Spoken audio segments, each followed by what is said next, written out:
Since 75-mile-per-hour winds during a bomb cyclone decided to rip this whole thing apart, and I gotta get everything out of here in order to try and fix it, I think we should get the ice racer out and see if we can get a couple of laps going. Well, let's see how much this intelligent air compressor thing actually likes 20 degrees. So this is actually pretty cool. It charges up. Supposedly it can do about 3 or 4 car tires on one charge. And so we push this, and it actually should remember what we set it to for PSI. So right now it's at that. Push it again.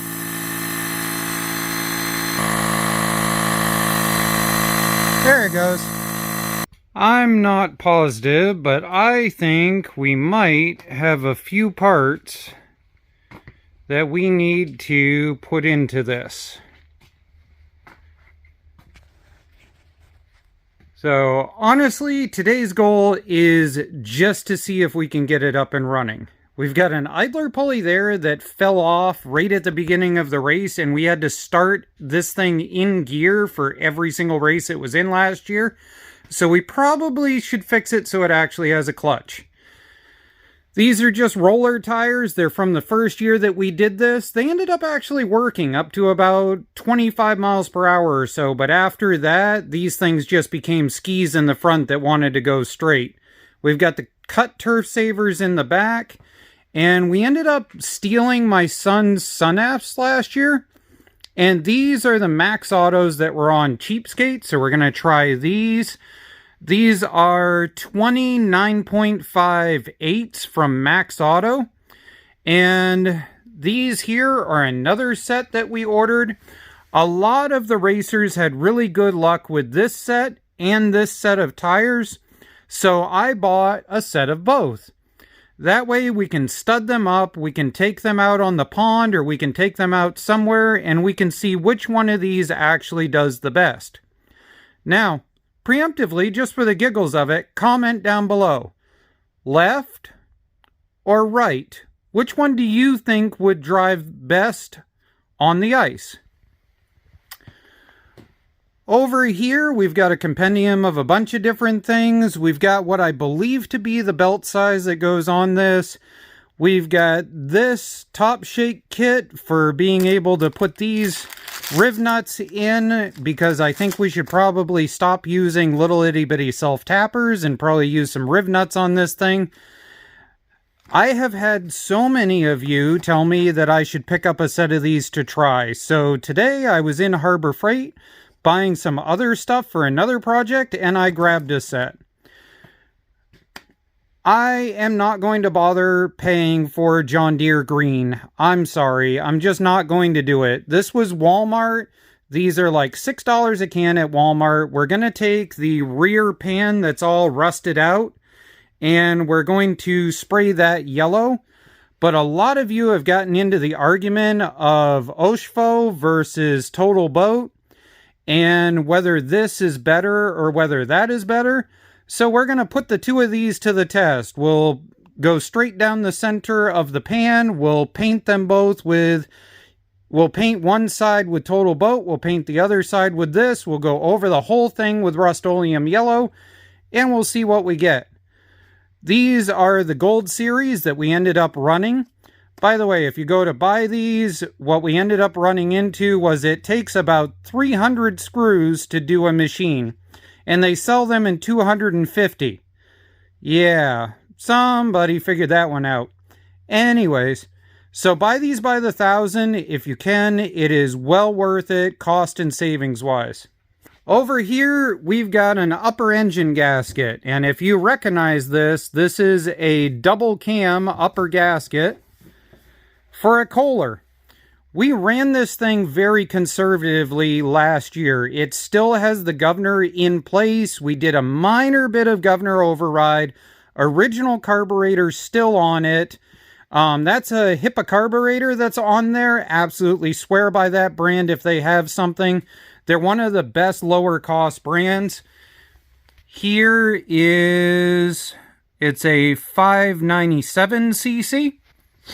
So we're going to take this. I've also got a head gasket kit that's on the way so that maybe we can do some port and polish. But we got some other things to do on this first. Everybody who works with these knows that these Kohler carburetors absolutely suck. So over here, this is your standard GX930 carburetor. Now, these are not as big a bore as the Duramax carburetors. You can actually see the bore restriction that's inside there. So these are smaller, but you can get jet kits. You can drill out the jet really easily. You can do all kinds of modifications to these that you just plain really can't do to that stock carb. So we know we can upgrade the idler for a larger engine. We know that we can upgrade the main jet, and we know that they make a triple jet version of this that we can buy. So I think what we're going to do is see if we can adapt this onto this engine later. And then that'll let us use our Kawasaki high flow that we set up, and we'll be able to use our NR Racing jets. We've got a tachometer that we're going to add. We stole the gas tank for another project, so this is a brand spanking new Dorman Coolant tank. This actually isn't for gas, but it'll work for gas. Just a note, the rubber gasket that's on the top of this does not like the gasoline and eventually fails, but it still will work. These pulleys are because this thing's really actually an MTD, but it's an MTD made by John Deere. And so John Deere, in order to be proprietary, uses special giant idlers. So we've got our proprietary John Deere idlers that cost 3 times as much because John Deere. We've got the all-important Jolly Rogers flag. The kids have gotten very used to seeing me with the Jolly Rogers flag, and they watch for it on a lot of my builds now. So we're going to put a Jolly Rogers flag right there just for the kids. That way when we have the camera mounted here, they'll know where I am on the track. But otherwise than that, the first thing to do today is figure out whether the transmission needs to be pulled out and whether the engine will even run. Also, there is something very wrong in the belt system somewhere, because if you clutch dump it, you'll cut the belt. And then this belt here is actually, see, that's the wrong side of the belt. That is the side that should be facing us, the V side, and that's the flat side facing the wrong way. So somewhere in this pulley system, there is a screw up that's causing that. And I'm hoping it's just the clutch idlers, but we'll find out. Oh yeah, that's some tasty. We'll make sure to replace that. I wanted to point out this. This, I can tell, is one of the first style of this particular Kohler, because this is on the outside. On the newer ones, this fuel pump is actually located in underneath here next to the barb that this goes to. And that's why a lot of these fail really often, is they're in here where the heat is and stuff. Out here, they seem to last for a very long time. In here, they'll drop dead quite regularly. The other thing is what happens is when they're in here, the mice build a nest over the top of it, and you'll get the thing to turn over and stuff, but it won't cycle any gas because this vent here is covered in mouse crap. I wanted to give a thank you to the real lawn tractor racers out there. I had a gentleman get a hold of me and tell me that if I did not have every single one of these, that it would not matter how nice my rig was, I wasn't allowed to race at a sanctioned event. So, I wanted to say thank you, and I will try to be better about putting these clamps on. We've got a fresh tank in, we've got fresh line, fresh filter, shut off. I didn't bother doing anything on this side of it because I parked it with this shut off, and I think the filter was just because it got water in there. We'll find out whether I'm right or not. The other thing I wanted to point out was this. This is an independent choke control. So if I come down here, you'll see that move. And that's part of the reason why I chose this particular Kohler setup in order to be able to use on the ice racer. I might go out and it might be 45 degrees one day, and I might go out the next day and it could be 15 degrees. Having that independent choke is critical on a machine of that nature. Alright, I think we throw you in the tripod and see if this thing starts. Alright, we got a fresh 400 cranking amp battery in the rear. We haven't tried anything. Let's see if we can make the garage smell really bad. We're just going to leave the clutch in. And we got our kill tether in. Let's see if it even does anything.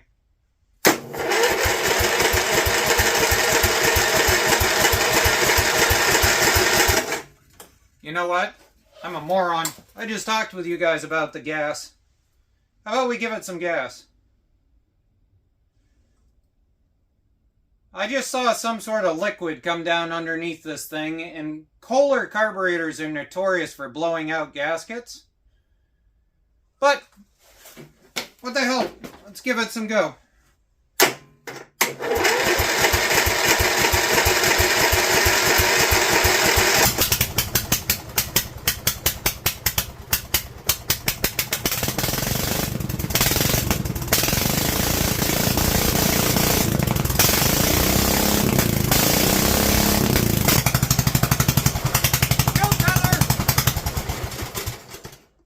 Cool. Kill tether still works. That makes me feel better. Let's throw the tack on this thing. Let's see what we're actually tacking out at right now before we start modifying anything else. Then maybe we'll see if we can drive it a little. These simple tachometers I've been using on a bunch of stuff now, they work really good. They're only like 15 bucks and they're worth it. All you gotta do is wrap it around this 5 times. Now make sure you leave these ends sticking out. That way whoever sees this can go on a tirade in the comment section. Make sure to use blue too. I don't know why that sets them off, but it does. You run that up here. If you're doing it temporary like I am, you grab one of these magnet mounts and you zip tie it right on. And there you go. So let's sit down in this thing. And we're going to have to move it around a little bit at times, and we'll see what we can do. So, kill tether in. Let's bring you guys up and around. Here we go.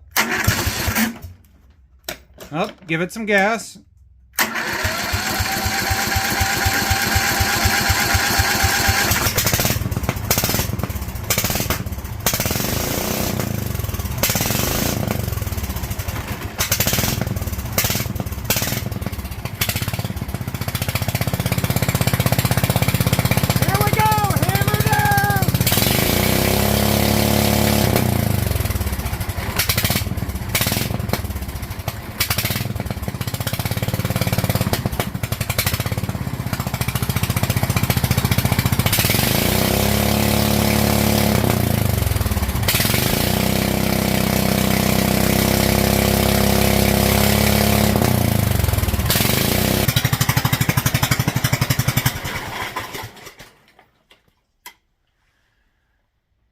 There we go. As you can see, we got it back up and running. We got it to 4,000 RPM, which is about what I was expecting to come out of this thing.